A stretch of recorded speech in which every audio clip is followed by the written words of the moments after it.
Has this ever happened to you?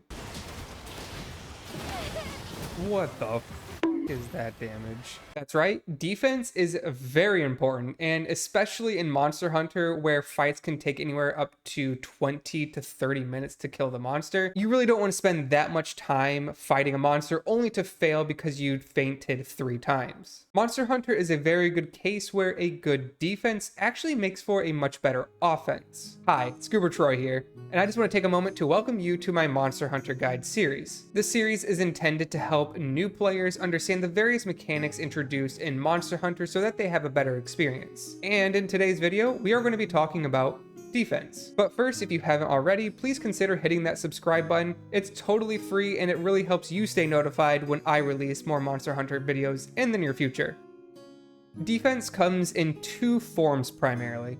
The first is raw defense and the second is elemental defense. Raw defense is straightforward. This is your primary damage mitigation modifier and it will ultimately affect physical attacks. This is your most important defensive stat as it applies to all monster attacks. The second stat is elemental damage resistance.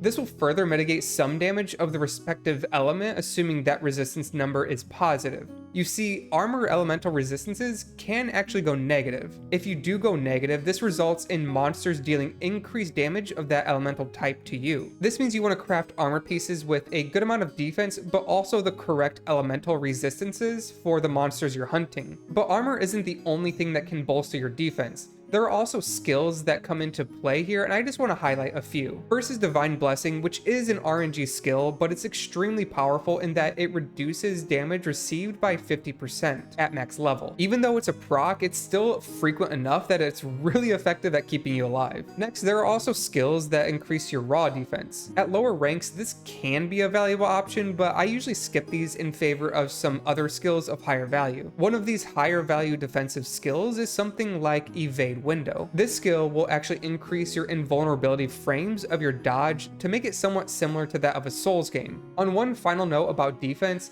do not sleep on your food buff. This will give you increased max HP and stamina, along with potential defense boosts and utility skills that can keep you alive. Seriously, these things are insane value. You always want to have a food buff active. In summary, don't ignore defensive skills just to go pure offense, especially in the lower ranked missions of the game. The damage skills you will have access to are likely not going to improve your hunt kill times as much as simply surviving the monster will. But that's going to be it for this short video guide. This was GooberTroy. Thanks for watching, and I will see you out on the hunt.